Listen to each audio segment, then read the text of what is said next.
আসসালামু আলাইকুম। যাদের আপনার পাইলসের সমস্যা হলে আপনি কোন খাবারগুলো খাবেন আর কোন খাবারগুলো এড়িয়ে চলবেন? তার জন্য আজকের ভিডিওটা শেষ পর্যন্ত দেখবেন। তাহলে সহজেই বুঝে যাবেন যে আপনার পাইলসের সমস্যা হলে আপনি কোন খাবারগুলো আপনার খাবার তালিকায় রাখবেন আর কোন খাবারগুলো আপনি এড়িয়ে চলবেন।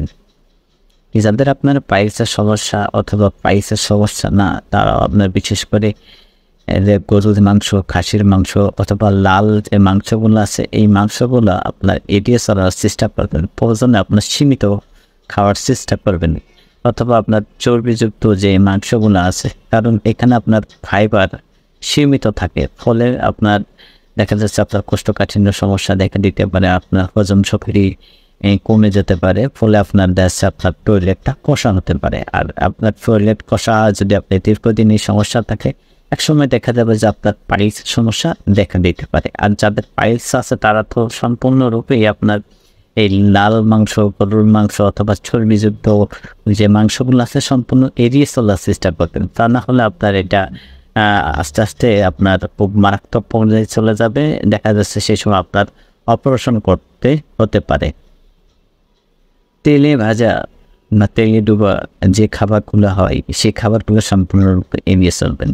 কারণ তেলে ভাজা বা তেলে ডুবা যে খাবারগুলো আছে, খাবারগুলো আপনার হজম শক্তি আপনার দুর্বল করে ফেলে বা নষ্ট করে ফেলে। ফলে দেখা যাচ্ছে আপনার শরীরটাকে আপনার কষা করে ফেলাই দেয়। দেখা যাচ্ছে আপনি টয়লেটে গিয়ে আপনার টয়লেটটা খুব কষা হবে। তখন আপনার এই কোষ্ঠকাঠিন্য সমস্যা যদি আপনার দীর্ঘদিন থাকে, তাহলে দেখা যাচ্ছে আপনার পাইলসের সমস্যা দেখা দিতে পারে। আর যাদের তো পাইলস আছে তারা সম্পূর্ণরূপে আপনার তেলে ভাজা বা তেলে ডুবা এই জাতীয় খাবার বা বাহিরের যে খাবারগুলো আছে সম্পূর্ণরূপে আপনার বন্ধ করে দিবেন। কফি, চা, বিশেষ করে যাদের আপনার পাইলসের সমস্যা তারা সম্পূর্ণরূপে আপনার কফি, চা বন্ধ করে দিবেন। খেতে পারবেন আপনার গ্রিন টি, এই চাটা আপনি খেতে পারেন। মশলাযুক্ত খাবার সম্পূর্ণরূপে আপনি এড়িয়ে চলবেন যাদের আপনার পাইলসের সমস্যা। তা না হলে আপনার পাইলসের সমস্যা আরও বৃদ্ধি পাবে। কারণ এই মশলাযুক্ত খাবার খেলে আপনার হজম শক্তি কমে যায় এবং আপনার শরীরে কোষ্ঠকাঠিন্য সমস্যা দেখা দিতে পারে। ফলে দেখা যাচ্ছে আপনার পাইলসের সমস্যা মারাত্মক পর্যায়ে চলে যেতে পারে। অনেক সময় দেখা যাচ্ছে আপনার এটার কারণে কোষ্ঠকাঠিন্য হলে দীর্ঘ সময় দেখা যাচ্ছে আপনার ব্লাড বাহির হতে পারে। এজন্য মশলাযুক্ত খাবার সম্পূর্ণ এড়িয়ে চলার চেষ্টা করবে। পানি কম খেলে, আর যারা আপনার দীর্ঘদিন আপনার পানি কম পান করেন, তাদের আপনার শরীরে কোষ্ঠকাঠিন্য সমস্যা দেখা দিতে পারে। আর সেখান থেকে আপনার পাইলসের সমস্যা দেখা দিতে পারে। সেজন্য আপনার পানিটা একটু বেশি খাওয়ার চেষ্টা করবেন। কারণ একজন পূর্ণবয়স্ক মানুষের আপনার 3 লিটার পানি প্রয়োজন। এটা কম খাইলে দেখছে আপনার হজম প্রক্রিয়াটা ঠিক মতন কাজ করে না।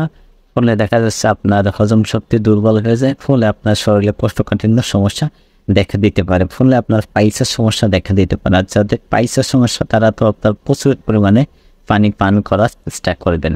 ফলে আপনার হজম শক্তি ভালো হবে এবং আপনার টয়লেটটা নরম হবে। ফলে আপনার কোষ্ঠকাঠিন্য কমে গেলে আপনার পাইলসের সমস্যাটাও আপনার অনেকটা কমে যাবে।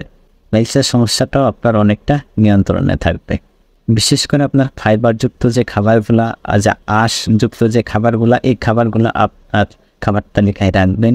বিশেষ করে আপনার সবুজ শাকসবজি আপনার প্রচুর পরিমাণে খাইবেন। আপনার বিশেষ করে পানি প্রতিদিন অন্তত 3 লিটার পানি পান করার চেষ্টা করবেন। আর যাদের পাইলসের সমস্যা তারা আপনার একটু বেশি পানি খাওয়ার চেষ্টা করবেন। নিয়মিত আপনার ঘুম দিতে হবে। যাদের আপনার পাইলসের সমস্যা, এটা আপনার ঘুমের সাথে এটা সম্পর্ক আছে। আপনার ঘুমটা ভালো হলে আপনার হজম শক্তি ভালো থাকবে এবং আপনার কোষ্ঠকাঠিন্য সমস্যা অনেকটা কমে যাবে। ফলে আপনার টয়লেটটা নরম হবে। ফলে আপনার সমস্যা অনেকটা নিয়ন্ত্রণে থাকবে।